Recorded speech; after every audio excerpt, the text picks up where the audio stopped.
so empty. The only thing I can see is my own.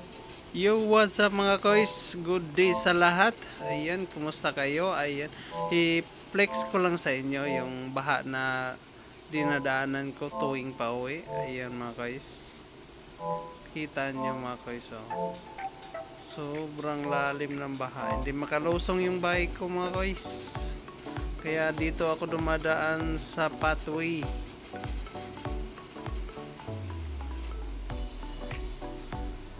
Maalon pa mga kois, oh. At tsaka may isa pang sasakyan dyan na nakaharang sa daan, oh. Tumirik siguro yan. Siguro nabasa yung makina niya.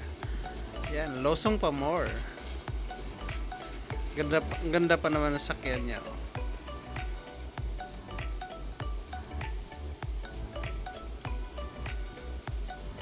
Pag ganyan na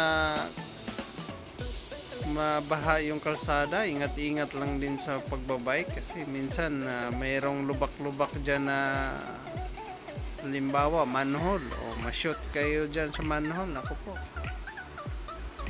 pagtatawanan kayo dyan. Mahirap to sa mga scooter, no? Pag maliit na scooter kasi maliit ang gulong nun, tapos lulusong ka sa baha, naku, basa yung motor, patay, tirik. Okay lang sa bike kasi walang motor. Meron pa naman ako mga kasamahan na nag-scooter. Buhatin ko na lang yung scooter. Huwag na ilusong, diba? Kaysa mapagastos ka, ang mahal ng papagawa. Malapit lang yung work namin. So 5 minutes nandyan na sa bahay. Malapit lang. So yan ang kagandahan mga kois, no? Pag malapit lang yung bahay mo, kahit masama ang panahon, saglit ka lang, kauwi ka na, safety pa. Ayan lang mga kois, pinakita ko lang sa inyo ang ganap sa araw na yan.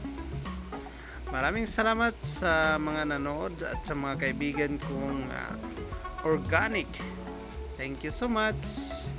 Ingat kayong lahat. God bless us all. Ito si Kuya Sky.